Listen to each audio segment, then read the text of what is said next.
To live without target is to end up in tears. I often humorously say that if you don't have a goal, you will live like a goat, looking for the path of least resistance. You need to be able to define your target. How anointed you are notwithstanding, if you don't have a goal, you will never score one. When will a football match being played without a goalpost ever end? It is impossible to determine the winner without goals. The match will only end in frustration. Having a target is knowing precisely where you are going. It is running a vision with precision. If you don't have a target, your friend might start an evangelistic crusade, and you go ahead to join him.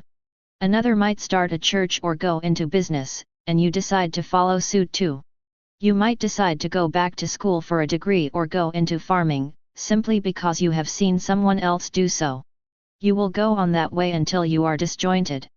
But with a clearly defined target, you won't follow things simply because they are popular. It is important that you direct your energy and resources at well-defined goals. After having seen your assignment as a task, that is, you have bound yourself to it by necessity, and you have the necessary training for its accomplishment, you must also keep your eyes on your target. You ask yourself, what am I actually after?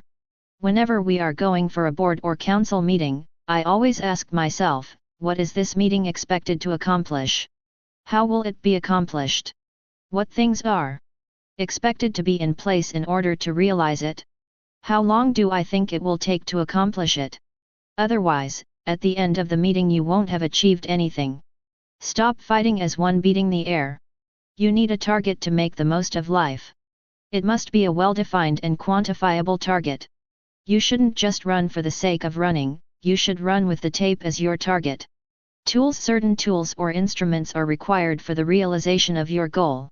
You need to ask yourself, what will I need to accomplish my goal? You need to know what tools you need to become what you want to become. Putting them together may cost you something, but you have to acquire the tools, no matter the cost. Right now, I am undertaking what I believe is God's next assignment for me, a motivational drive around Africa. But if I must succeed in it, I must first gather the correct tools. Already, there are founding fathers in the school of motivation. Norman Vincent Peale and Robert Schuller are a few examples.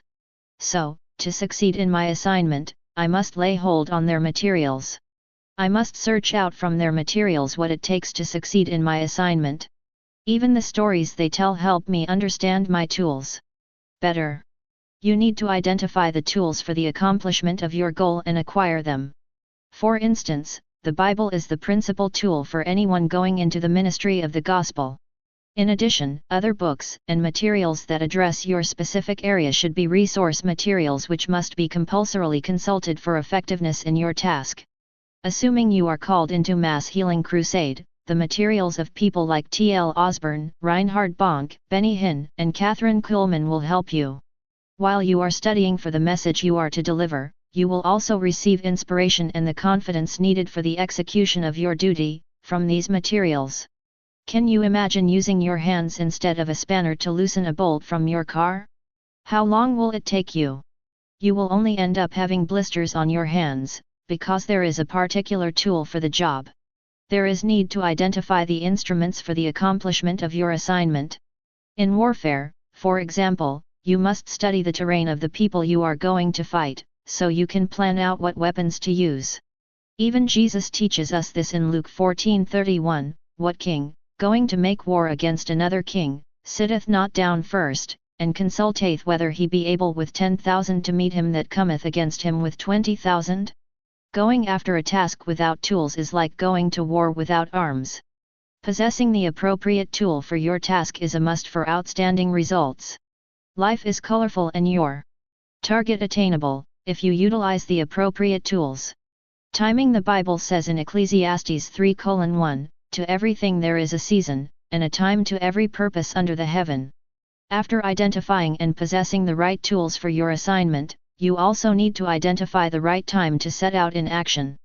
Jesus had all along been preparing for ministry, but when his mother called for his help at the marriage feast at Cana of Galilee, he knew it wasn't the right time to set out, so he replied, Woman, what have I to do with thee? Mine hour is not yet come. Jn 2:4. An understanding of right timing makes you a commander in life, like the children of Issachar, 1 Chronicles 12:32. You need an understanding of the right time to set out in whatever venture you are onto. Until the time is ripe, don't step out. Certain businesses are seasonal. You need to know the seasons in which they thrive, so you don't enter into them when there is a lull, for instance, selling iced cold water on a cold rainy day or during the rainy season. If you are called into ministry, until you get a clear signal from God, don't move. To be a valiant fighter in battle, you must have a good understanding of signals.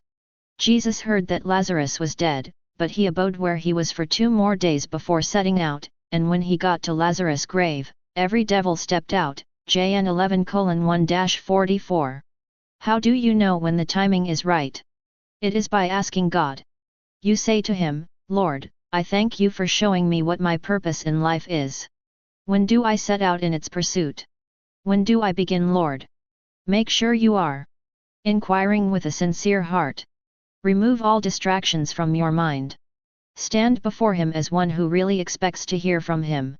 See my books, Keys to Answered Prayer and Winning Prayer, for more on receiving from God. Once you receive the go-ahead signal to begin, from God, don't allow any devil make you change your mind. Refuse to entertain any contrary thoughts of inability to start. God won't command you to start without having made adequate provisions available. The resources you need may even be in your room. That is why the issue of timing requires sensitivity to God and to your environment. Right timing is a major asset, if you desire to accomplish your task.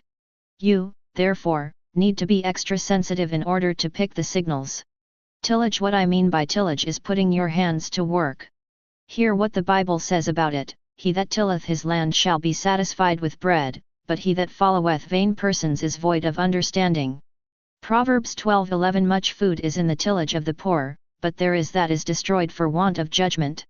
Proverbs 13:23. You cannot make the most of life without tillage, instead, you will end up being poor.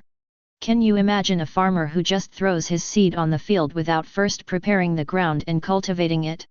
He won't get much harvest from it, as either the birds of the air would feast on them or they would fall among thorns. The future of any assignment is determined by the quality of your labor input. Just as you won't get much out of your maize seeds by just throwing them around, you won't get much out of life if you avoid tillage. You can't get much out of life without breaking the ground and cultivating it. No matter how much you use a computer in exploring for oil, without the actual drilling, oil won't come out of the ground. You must drill for oil, passing the gas, rocks, and all sorts of layers before getting to where oil is. Everything precious requires pressure to come out. Do not sit idle, doing nothing, and yet waiting for a work opportunity to come your way. Instead, create work for yourself. After having accepted your task as a necessity and being adequately trained for it, be focused on your task. Then gather the required tools for the assignment, set the right time for take-off of operation, and then get fully into the operation by putting your hands to work. A pastor who pastoring is his full-time job must hang around God and His Word, to receive what He would deliver to the people. His prayer should always be, Lord, the whole world is waiting for you at tonight's service, what have you for the people? He keeps at his job, causing God to speak to him, showing him what to deliver to the people. Our church messages are prepared like a syllabus. What is to be taught for the whole month is prepared even before the month begins. To succeed in life, you have to settle with your job and be absolutely occupied with it. If you are called into the teaching ministry, for example, don't sit there waiting to be invited to speak to a large crowd before doing your job. Pitch your teaching tent from place to place. Your first audience may be just 2 people. If your teaching impacts them, they will tell another 2, who will in turn invite more people. Before long, you will have a large crowd gathering to listen to you.